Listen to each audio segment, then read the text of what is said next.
उपासना के रहस्य को तब तक नहीं समझ पाता जब तक कोई लौकिक पारलौकिक वासना सुरक्षित रहती है।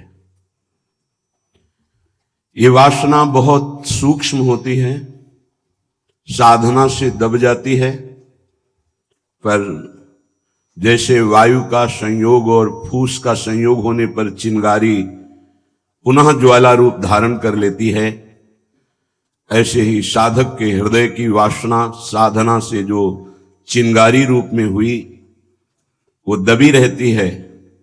अगर उसे पुनः संयोग और अनुकूलता मिल जाए तो पूरे हृदय में वासना की ज्वाला जग उठती है। उपासक तब तक सावधान रहे जब तक भगवत साक्षात्कार ना हो जाए। भगवत साक्षात्कार होने के बाद कोई भी संग इतनी सामर्थ्य नहीं रखता कि उपासक के हृदय में वासना की स्फुरणा ही पैदा कर सके। नहीं, स्वात्मा रामम विषय मृग तृष्णाम भ्रमयति। जैसे जगा हुआ पुरुष को स्वप्न के पदार्थ नहीं खींच सकते, ऐसे हुए हृदय में ज्ञान का प्रकाश फिर पुनः ये माया अंधकार उसे घसीट नहीं सकता। इसलिए उपासक कभी मनोरंजन में न फंसे। मन जल रहा है, कैसे इसको आनंदित करे, ये उपाय कहीं जागतिक न कर बैठे, नहीं तो धोखा हो जाएगा। जब मन उदास हो तो इसे प्रियालाल की लीला चरित्रों में, महापुरुषों के चरित्रों में, महापुरुषों के वचनों में इसको लगावें। इसकी उदासी प्रभु के चिंतन से दूर करें, ना कि विषय भोगों से। अगर कहीं किसी माया रचित वस्तु व्यक्ति स्थान के संयोग से तुम्हारी उदासी नष्ट हो रही तो परिणाम में उपासना भी नष्ट हो रही है। ध्यान देना इस विषय पर। चाहे वो रसेंद्री का विषय हो, जनेन्द्री का हो, नेत्रेंद्री का, घ्राणेन्द्री का, त्वगेन्द्री का, शब्द स्पर्श रूप रसगंध यदि ये प्रियालाल से विलग करके भोगे जाएं तो उपासना को ढक देते हैं, पश्चाताप पैदा होता है, हृदय ग्लानि से भर जाता है, जो सहज आनंद है वो ढक जाता है। इसे अच्छे से हृदय में बैठा लीजिए। जब मन निराश और उदास हो तो अध्यात्म के द्वारा इसको आनंदित करें। विषय भोगों में लगाकर आध्यात्मिक शक्ति छीन करके कभी कोई उदास मन को प्रसन्न नहीं कर पाया, न कर पाएगा, ना है किसी का। चाहे जितना वैभव एकत्रित कर ले लोक लोकांतर का, मन प्रसन्न नहीं हो सकता। मन प्रसन्न होता ही परमात्मा चिंतन से है। अगर भजन की खुराक मन को नहीं दी तो विषय खुराक में टूट पड़ेगा, वो तुम्हारे रोके नहीं रुकेगा। अगर इसे कोई रोक सकता है तो भजनानंदी, चाहे वो गृहस्थ हो या विरक्त हो, जितना आप भजन रूपी धन एकत्रित करेंगे वो महाबल है, उसी से मन को रोका जाता है। भजन करते करते हृदय सरस होता और लीलाओं में सुख मिलने लगता है। प्रभु की रसमयी लीलाएं हैं। वृंदावन में महामाधुर्य रस बरस रहा है, जो शब्द रसों का भजन का सार है। नित्य विहार रस, नित्य विहार भजन, अद्भुत महाप्रेम रस वार्ता होती है। हास परिहास हो रहा है। समस्त सहचरियां एक एक इंद्री से प्रियालाल का पान कर रही। नेत्रेंद्री से रूप का, श्रवणेंद्री से जो प्रिया प्रीतम परस्पर अमृतमयी वार्ता कर, एक एक अक्षर में प्रेमामृत बह रहा है। उनकी चितवन, उनकी मुस्कान, उनकी वाणी, उनका हास परिहास, ये सखियां पान कर रहे। बिल्कुल उदाहरण तो त्रिभुवन में कोई है नहीं। अगर कहीं ये शोभा, ये हास परिहास, ये प्रेम के लिए थोड़ा सा नेत्रों में झलक जाए तो प्रेम समाधि लग जाए। आपका मन तो इतना मलिन है कि सांसारिक जब 3 घंटे हास परिहास विनोद नाटक नौटंकी की लीला होती है तो पैसा देकर तुम्हारा मन कहीं नहीं जाता, और 3 घंटे आप विषय प्रपंच की एकाग्रता में लीन रहते हैं, जिसे फिल्म कहते हैं। 3 घंटे 2.5 घंटे आप बैठे गर्व महसूस करते हैं, आनंद महसूस करते हैं। सोचो, वो नायक झूठा, वो नायिका झूठी, वो खेल झूठा, हास परिहास झूठा, और उसमें तुम आनंदित हो रहे हो। कहीं सच्चिदानंद की मुस्कान देखने को मिल जाए, कहीं सच्चिदानंद का हास परिहास देखने को मिल जाए, कहीं सच्चिदानंद की शोभा निरखने को मिल जाए, तो दशा क्या होगी तुम्हारी। तुम्हारा मन तो झूठे विषयों में भी राजी हो गया, झूठी कहानियों में राजी हो गया। कहीं सच्चिदानंद की लीला देखने को मिल जाए तो प्राणों की आफत आ जाए। ये प्राण आचार्य बल से टिकते नहीं तो प्राणों की सामर्थ्य नहीं आनंद समुद्र को झेल सके। ऐसा परमानंद एक झांकी में है युगल सरकार की। युगल सरकार उस शैया पर बैठे हुए हास परिहास, ये वो प्रभु हैं जो शिव शनकादि अपने ध्यान में जिनको लाने की प्रत्येक पल चेष्टा करते रहते हैं। ये वृंदावन रजोप सेवी रसिक जनों की कृपा से जोरी नेत्रों में नहीं हृदय में ही बस जाती है। ये हृदय निकुंज में खेलने लगते हैं। आप अपने जीवन को साक्षी करके देखिए, आप अपने हृदय के न्यायाधीश बनिए और बोलिए आज तक आपको किस भोग में सुख मिला। तत्कालिक आपकी तन्मयता के कारण आपको लगता है कि मैं भोग रहा हूं अमुक पदार्थ अमुक भोग, उसमें सुख है, लेकिन थोड़ी ही देर बाद फिर आप निर्णय कीजिए जो आपने भोगा वो क्या था। फिर और थोड़ी देर बाद तो आप देखेंगे नवीन तृष्णा पैदा हो गई पुनः भोगने की, कि अभी तो अनुभव नहीं हुआ, एक बार फिर देखता हूं। इसका मतलब वहां सुख नहीं है। इसलिए पूज्यपाद श्री उड़िया बाबा जी महाराज कहते हैं, अय उपासक, मन में यदि कोई वासना रखोगे तो तुम्हारा पुनर्जन्म निश्चित है।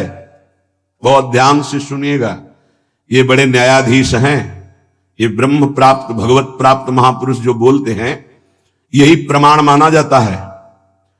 अगर आप महान पाप किए हैं और कोई महात्मा कहते जाओ कुछ नहीं सब ठीक है, एक भी पाप का दंड आपको नहीं मिलेगा। सच्ची माना ना, ये न्यायाधीश हैं, ये बड़े बड़े महापुरुष, इसीलिए इनसे जो लाभ मिलता है वो भगवान से भी बढ़कर लाभ कहा जाता है। क्योंकि भगवान में तो जब पूर्ण शरणागति होती तब हम तो हम सर्व पापेभ्यो मोक्षयिष्यामि मा शुचा, और पूर्ण शरणागति यही महापुरुष जन कराते हैं। एक एक शब्द पर कभी संशय मत करना। ये जीवन का वो सूत्र है जिनके आधार पर बाल्यावस्था से चला गया है। अय उपासक, अय साधक, मन में यदि कोई वासना रखोगे तो पुनर्जन्म तुम्हारा निश्चित हो गया है। होश में हो जाओ। वासना, ये भोग लूं, ये देख लूं, ये चाहत है, इसके सिवा हम नहीं कुछ पसंद करते, इसके बिना हम नहीं जी सकते, ये सब वासना। हिरण में ममता हो गई तो भगवान के पुत्र हैं, भगवान ऋषभ देव जी के पुत्र हैं भरत जी महाराज, अगला जन्म हिरण का हुआ। स्त्री में आसक्ति हो गई पुरंजनी में तो पुरंजन का अगला जन्म स्त्री का होगा।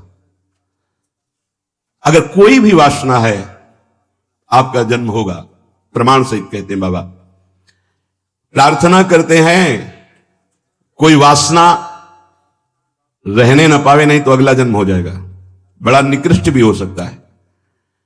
हम एक बहुत बड़े महात्मा की बात बता रहे हैं, बाबा कह रहे हैं जब हम राम घाट में रहते थे गंगा की, तो एक बड़े अच्छे महात्मा वहां थे। उन्होंने एक अपनी कुटिया बना रखी थी। एक दिन उनके कोई बड़े धनी मानी भगत आए और सोने की कई मुहरें चरणों में रखी, भेंट में रखी। उन्होंने सोच करके ले लिया कि संत भंडारा करेंगे और गीता जी के एक बस्ते में बांध कर रख दिया। वस्त्र को आवेष्टित करके ग्रंथ को जब रखा जाता है तो उसे बस्ता कहते हैं। एक रस्सी होती और उसको जब ऐसे करके कई बार लपेटा, उसी में वो स्वर्ण की मुद्राएं रख दी, मोहरें। सोचा कि कभी समय आएगा तो हम भंडारा कर देंगे। कुछ संतों ने उनसे कहा चलो तीर्थ यात्रा करने बद्री नारायण चलते हैं। चिंतन में आया कि वो मोहरे रखी भंडारा करना था, पर संतों से कह नहीं पाए और चले तो बद्री नारायण नहीं पहुंच पाए, रास्ते में ही प्राण निकल गए। प्राणों का क्या भरोसा, कौन सा कदम आखिरी होगा किसको पता, कौन सी श्वास आखिरी होगी किसको पता। इसलिए बहुत चतुर सुजान वो है कि कोई संकल्प नहीं रहने देते, नहीं रखना चाहिए। चतुर सुजान साधक कल हम ये करेंगे, नहीं नहीं, अगर श्री जी ने चाहा तो कल ऐसा हो जाएगा। शब्दों में बंधना, शब्दों में ही मुक्त होना, संकल्प में ही बंधना और संकल्प से ही मुक्त हो जाना, दोनों बातें हैं। कल मुझे अमुक जगह जरूर जाना है, तुरंत अंदर से हाँ श्री जी ने चाहा तो जरूर चले जाएंगे। वाणी से भले चूक हो जाए, अंदर से चूक नहीं होनी चाहिए। तत्काल आराध्य देव को बीच में लो, नहीं फंस जाओगे। एक बार भी आराध्य देव को बीच में नहीं लिया, रास्ते में प्राण निकल गए। चिंतन चल रहा था कि लौट के आएंगे तो स्वर्ण मुद्राएं जो रखी उनको बेच करके फिर भंडारा करें। सद इच्छा भी नहीं रखनी। ये बहुत सूक्ष्म विषय है। अब उनका शरीर छूट गया। शरीर जब छूट गया तो शरीर की अंतिम क्रियाएं हुई जो संत की होती। 16 दिन बाद कुछ संतों को प्रसाद पवाया गया। महीना व्यतीत हुआ महाराज की कुटिया की जो सेवा सफाई में, तो बस्ता एक ऊंचे पे दिखाई दिया। देखा कि गुरु जी की गीता रखी हुई है। कोई बात नहीं है, कभी समय आएगा तो पढ़ेंगे, गुरु जी की गीता है। रात्रि में स्वप्न हुआ उनके शिष्य को कि बेटा मैं पतित हो गया, चूक हो गई। अंतिम समय स्वर्ण मुद्रा का ध्यान होने के कारण मैं सांप बनकर उसी बस्ता में बंधा हुआ हूं। जब तक स्वर्ण मुद्राएं बेचकर संत सेवा नहीं करोगे, मुझे सांप की योनि मिली है। पूज्य पादुड़िया बाबा भी वहीं रामघाट में थे। उन्होंने स्वप्न सुनाया कि ऐसा ऐसा गुरु जी का स्वप्न देखा। तो सब संत एकत्रित हुए। सबके सामने जे ही बस्ता खोला गया, सोई नवीन अवस्था का सर्प फड़काड़ के खड़ा हो गया। स्वप्न सच्चा निकला, क्योंकि वो आदेश हुआ था गुरु जी का। वो एक स्वप्न नहीं था, वो एक आदेश था। इसलिए सब संतों को एकत्रित किया था कि ऐसा कुंडली मारे, फन काढ़े उन्हीं स्वर्ण मुद्रा के ऊपर। वही महात्मा जी क्योंकि स्वप्न में बता चुके थे। उस वस्त्र में देखा गया कोई छिद्र नहीं था जिससे सर्प घुसकर पहुंच सके स्वर्ण मुद्रा तक, क्योंकि कई लपेट होते हैं बस्ता में। ये देखकर सब महात्मा आश्चर्यचकित हो गए कि भाई थोड़ी सी असावधानी हुई कि स्वर्ण मुद्रा का चिंतन बना तो सर्प होकर के गुरु जी को बैठना पड़ा। उस सर्प को बड़े सम्मान, किसी को कुछ नहीं काटा, कुछ नहीं छेड़ा, उसको बहुत सम्मान से आदर पूर्वक जंगल में जाके दुखी होकर शिष्यों ने छोड़ा और उन मोहरों को बेचा गया। संत भंडारा हुआ। उनकी जो ही वासना की पूर्ति हुई, ये वासना बन गई थी, तो ही शरीर छूटा उनका और अपनी गति को प्राप्त हुए। इसलिए उपासक, ये सदवासना थी। सदवासना जब बंधन को प्राप्त करा सकती है तो असद वासना कौन कौन सी दुर्गति देगी, ये बहुत सूक्ष्म विषय है। एक महात्मा पधार रहे थे तो वृक्ष के नीचे लेटे थे, ऊपर आम का फल था। पके हुए आम के फल में दृष्टि चली गई। अंतिम समय तो उसी में कीड़ा बनकर आम के पेड़ में आए। शिष्य समर्थ थे, उनको ध्यान के द्वारा जब पता चला तो उन्होंने फिर भजन बल से अपने गुरु जी का उद्धार किया। कई बार ऐसा देखा गया है कि शिष्य के द्वारा गुरु को भगवत साक्षात्कार होता है। सुतीक्ष्ण जी को पहले से ठाकुर जी का साक्षात्कार हुआ, साथ लेकर फिर अपने गुरु जी के पास साक्षात्कार करवाने प्रभु को गए। बड़ी महिमा है भजन की। गुरु प्रदत्त भजन से बड़ी सामर्थ्य शिष्यों में जागृत हो जाती है। विश्वास करो, विश्वास करो, बाबा 2 बार कह रहे हैं। जो कह रहे हैं उस पर विश्वास करो। कोई वासना मत रहने दो। ढूंढ ढूंढ करके वासना को नष्ट कर दो। तुमसे ना नष्ट होती हो तो गुरुजनों के सामने रख दो, प्रभु के सामने रख दो। प्रभु इस वासना को नष्ट कर दो। देख लो, भंडारे की वासना ने सांप बना दिया, मृग की वासना ने मृग बना दिया, हिरन बना दिया। हमारी इतनी वासना है, हमारा क्या होगा? कभी विचार किया है अंदर बैठ के? कितनी बाजार लगी वासना की। ये सब वासनाएं कट जाएंगी यदि एक सूत्र रख लो, श्री जी की इच्छा। ऐसा करेंगे, हाँ, श्री जी की इच्छा से, अंदर से ऐसा, हाँ, प्रियाजू की जैसी इच्छा। वो तुम्हें बांध ही नहीं पाएगी कोई वासना, क्योंकि प्रिया जो प्रधान हो गई है। उपासक प्रभु को भूल जाता है। जब कोई वासना होती तो अपना ऐसा अंधकार पैदा करती है कि प्रभु को भूल जाता है। जैसे भरत जी भूल गए, जिन प्रभु के स्मरण में बाधा ना पड़ जाए, राज रानी, राजपुत्र और राज्य का त्याग कर दिया। वही हिरन की बाधा को कैसे स्वीकार कर लिया कि प्रभु का विस्मरण हो रहा है, प्रभु की सेवा छूट रही हो, हिरन के दुलार में घूम रहे हैं। हिरन बनना पड़ा। बहुत सावधान। अगर हम सब सावधानी पूर्वक उपासना करें तो इसी जन्म में हम जीवन मुक्त हो जाएं। गुरुदेव, इष्ट, इष्ट का मंत्र और माला, ये साधना की 4 विशिष्ट पद हैं। गुरुदेव, इष्टदेव, इष्ट मंत्र और जिससे माला, जिससे मंत्र जपते हैं। इनमें एक भी नहीं बदलना चाहिए। बहुत जल्दी सिद्ध हो जाएगा। माला ऐसे नहीं कि गंदी हो गई फेंक दी, दूसरी नई माला ले ली, टूट गई वैसे, या माला की थैली, दोनों। एक उपासक के पास फटी हुई बहुत मलिन थैली थी, हमने कहा बदल दो ना, नहीं गुरु प्रदत्त है, ये आजीवन चलेगी ऐसे, बहुत जल से धो देंगे, यमुना जी में धो देंगे, बदल तो नहीं सकते, आजीवन के लिए है। अच्छा लगा, ठीक है, गुरु प्रदत्त है, इसे बदल नहीं सकते। माला झोली यहां रोज नई चमकती हुई, देखो ध्यान दीजिए, गुरु, इष्ट मंत्र और माला, ये चारों बहुत जल्दी परिपक्व अवस्था प्रदान करती हैं। इनमें से एक भी यदि बदला जाए तो बेविचार दोष उत्पन्न हो जाएगा। गुरु, इष्ट देव, इष्ट मंत्र, मंत्र जपने की माला और माला झोली सहित, इसे खिलवाड़ ना समझे। यदि तुम किसी की माला चुरा लेते हो तो कभी तुम्हें उसके जपे हुए का फल नहीं मिलेगा, और यदि तुम्हारी माला कोई गिर जाए, भूल जाए, कोई चुरा ले, तो तुम्हारे आधे भजन का प्रभाव निष्फल कर दिया जाएगा। ये न्यायाधीश बोल रहे हैं। माला प्राणों से भी अधिक प्यारी रखी जाती है, ऐसे नहीं कि जहां मन आया वहां रख दिया, नहीं, सदैव अपनी छाती से माला लगा के रखी जाती है। अगर कोई बात करनी, कोई सेवा करनी, तो माला को यहां ऐसे रख लिया, गले में डाल लिया कि नहीं से। अब कुछ लोग ऐसे नहीं रखी जाती, अगर माला रखना भी है तो उसके नीचे आसन होना चाहिए, उससे मंत्र जपते, खिलवाड़ नहीं। यदि चोरी चली गई तो भी आपका आधा भजन निष्फल हो जाएगा, और चुराने वाले को कभी भी जितना जप करेगा उसका फल नहीं मिलेगा। किसी की माला से जप नहीं करना चाहिए। मिली हुई माला को जहां मिले वहां सम्मान से टांग दो, कभी लौटेगा वो तो ले लेगा, कभी माला पड़ी हुई उठाना नहीं चाहिए, लेना नहीं चाहिए, उससे कुछ लाभ आपको मिलेगा नहीं। अगर यहां माला पड़ी है तो यही टांग दो, जिसकी माला है अगर वो वापस आएगा तो वहां मिल जाएगी उसको। कभी आप किसी की माला से जप ना करें। जो किसी की माला चुरा लेता है उसकी कभी आध्यात्मिक उन्नति उससे नहीं हो सकती। माला,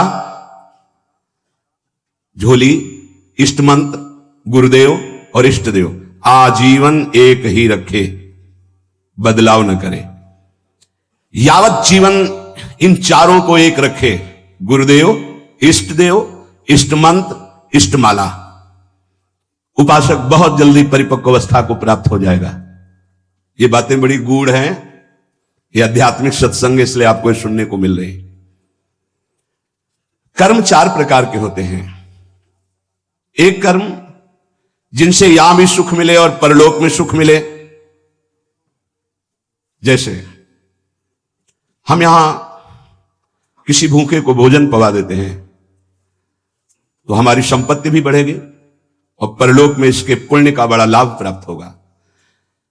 या हम ऐसी कुछ अपने धन से व्यवस्था करते हैं जिससे भजन करने वाले संतों को सुख मिले, जो सतमार्ग में चल रहे हैं उनकी वास की व्यवस्था, वस्त्र की व्यवस्था, भोजन की व्यवस्था, यहां भी तुम्हारे ऐश्वर्य बढ़ेगा और परलोक में भी भगवत कृपा प्राप्त होगी। औषधालय खोल देना, प्याऊ खोल देना, ऐसी व्यवस्था कर देना जिनकी व्यवस्थाएं नहीं हैं, उनको वस्त्र है, भोजन है, औषधि है, इस तरह की, तो यहां भी सुख और परलोक में भी सुख। पर ध्यान रहे, पोस्टर बैनर नहीं होना चाहिए। अगर आपने कहीं छपवा दिया या अपनी जबान से कह दिया तो उसका प्रभाव क्षीण हो जाता है, ये लोग समझते नहीं। आपने वृंदावन आए, 100 संतों को भोजन पवाया, इसके बाद पूरे गांव में 4-4 जगह बैठ के कि वृंदावन गए थे, 100-2 संतों को ऐसा पवाया, संत भी कह रहे थे कि वाह भाई, और 100-100 रुपया भेंट दी। वो बड़ाई जो आप झोंक रहे हो ना, सब खाली हो रहे हो आप, चुप।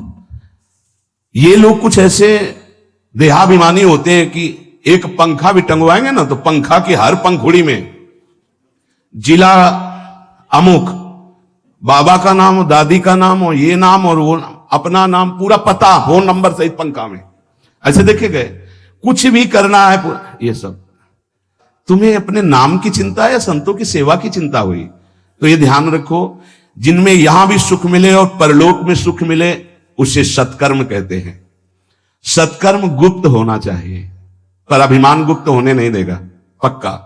वो चाहे दीवाल से कहेगा जरूर, ये अंदर देख लेना फूलन आएगी, कहना कुछ तो ऐसा है कि बाद में संत पाएंगे, पहले ही परिक्रमा मार्ग में बोर्ड लग जाता है, आज यहां 100 संत सेवा और अमुक जिले के अमुक अमुक अमुक ऐसे। तब ये लगता है कि कैसे तुम नादान बच्चे हो, तुम्हें इतना बड़ा सौभाग्य सुकृत का मिला था, इतना महान सत्कर्म हो, तुमने सब मिटिया मेट कर दिया। और उनको लगता है कि सत्कर्म का फल यही है, 100 रुपया के अगर फूल डालने हैं तो फिर 100 लोगों को तो पता चलना चाहिए कि वीडियो में कि हम ही फूल डाल रहे थे। बड़ा हम का खेल चालू है। ये कर्म तभी परलोक में आपको मिलेगा जब यहां आप गुप्त रखें। देखा है आपने गुप्त कैसे कमाई की जाती है। बहुत बड़ी यज्ञ की थी, मैदा फैक्ट्री के मालिक थे। जब वो आते थे कानपुर में गुरु आश्रम में संत दर्शन के लिए, तो 20 गाड़ियां उनके साथ होती थी, आधा किलोमीटर पहले ही रुक करके नंगे पैर पैदल आते थे। जब वो यज्ञ करवाए तो एक हाथ में झाड़ू सोनी और एक में डलिया, और जो ऐसे खा पी के दोना पत्तल फेंक देते वो उठाते। कहीं कोई पोस्टर नहीं, कहीं और इतनी दिव्य सब खान पान सामग्री सब ऐसी। और वो केवल चेक करते थे अपने कार्यकर्ताओं का, झाड़ू लिए हुई है वो लिए। कोई जैसे पूछता यज्ञ कौन करवा रहा, तो बोले हमको तो यहाँ दोना पत्तल फेंकने की सेवा मिली, हमें तो पता नहीं। कोई जान नहीं पाया कौन करवा रहा है, अपने लोग इसलिए जानते थे कि प्रेरणा से हो रही थी। ऐसे ऐसे सत्कर्म की कोई जान ही नहीं पाया कि किसने करवाई यज्ञ। और इतना बड़ा खान पान कानपुर महानगर जहां लाखों लोग खाते पीते, उनके पास कोई कमी नहीं, कहीं भी कोई अभिमान का लेश मात्र नहीं।